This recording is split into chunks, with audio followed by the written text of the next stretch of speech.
the third thing is make or buy decisions. Make or buy decisions کیا ہیں کہ let's say آپ کے پاس you are garment factory اور آپ کے پاس ایک آرڈر آتا ہے جس میں آپ کہتے ہیں کہ جی شرٹس ہیں ان کے اوپر ایمبرائڈری ہونی ہے. اب آپ یہ فیصلہ کرتے ہیں کہ بھائی اچھا ٹھیک ہے ہمارے پاس ایمبرائڈری ہم خود کریں, ہمارے پاس بھی مشینز لگی ہوئی ہیں, یا ہم اس کو آؤٹ سورس کر دیں. اب یہ میک اور بائی کا جو ڈیسیجن ہے اس میں بھی ہمیں مارجنل کاسٹنگ ہیلپ کرے گی. دیکھیں کیسے, ایسے کہ اگر تو آپ کے پاس اسپیئر کیپیسٹی ہے تو آپ اس میں یہ دیکھیں گے کہ what is the additional revenue that we are going to generate if we produce these items in house, and اس میں سے آپ مائنس کریں گے what will be the additional cost including the overheads and fixed cost contribution جو آپ کو اس میں پڑے گا, اور آپ دیکھ لیں گے کہ بھائی ٹھیک ہے یہ اگر ہمیں if there is a significant margin you can go for that. However, if there is a capacity problem, آپ کہتے ہیں جی ہم تو already neck to neck چل رہے ہیں, there is no capacity as such available, تو پھر آپ کیا کریں گے؟ پھر آپ کو یہ دیکھنا پڑے گا کہ whatever is your additional revenue اس میں سے آپ مائنس کریں گے your additional variable cost, fixed cost contribution, and you must not forget the opportunity cost that you are actually losing in that scenario, because you will be foregoing some ongoing production to fill this particular or to perform this particular job. تو اس case میں پھر آپ compare کر کے دیکھیں گے کہ اگر ہم اس چیز کو ہم اٹھا کے یہ والی جو اب ٹوٹل کاسٹ آ گئی اس کو اگر ہم کسی کو آؤٹ سورس کر دیں یا کسی اور سے یہ چیز کروا لیں تو کیا وہ پرائس کم پڑتی ہے؟ اگر if the answer is that out source کریں اس سے کاسٹ آپ کی کم ہو جائے گی then you will obviously go for that outsourcing. چوتھی چیز ہے ہمارے پاس how you are going to decide about the closure or continuation of a particular operation. بہت سارے فیکٹرز ہیں جو اس میں آپ کو دیکھنے پڑیں گے. You can see on your screen that you have to calculate, there are relevant costs and there are relevant benefits and you have to calculate a balance. For example, اگر آپ ایک کمپنی کے ایک آپریشن کو بند کرتے ہیں تو آپ کو سب سے پہلی چیز دیکھنی پڑے گی the lost contribution from the area that is being closed.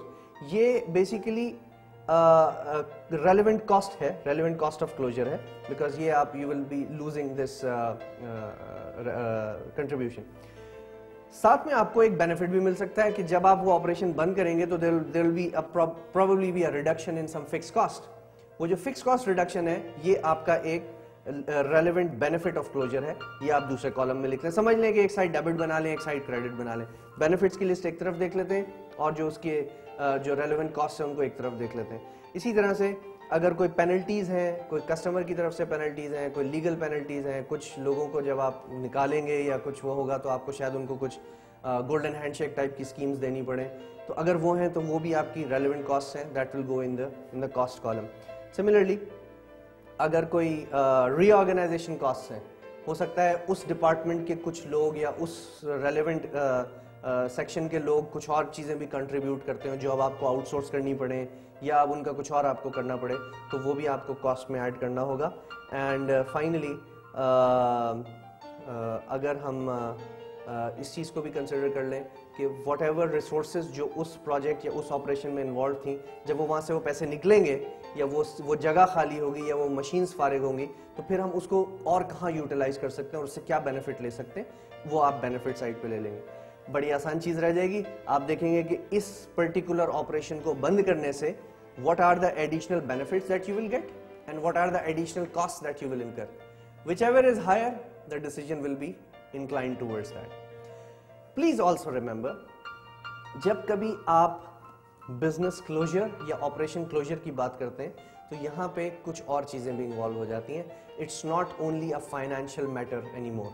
اس میں آپ کو پھر دیکھنا پڑے گا کئی اور چیزوں کو. مثلاً اگر آپ اپنا آپریشن کلوز کریں گے اور کسی آؤٹ سائڈ سپلائر پر ریلائی کریں گے تو how reliable are those supplier, how your customers are going to react to that. کوئی لیگل ایشو تو نہیں آپ کے لیے کریٹ ہو جائے گا, کوئی سرکار کی طرف سے تو کوئی ایشو نہیں آ جائے گا, کوئی ٹریڈ یونین کا مسئلہ تو نہیں کھڑا ہو جائے گا, so on so forth. اس طرح کے بہت سارے ایشوز ہیں جو آپ کو بزنس کلوجر کے وقت آپ کو جو ہے وہ سوچنے پڑیں گے.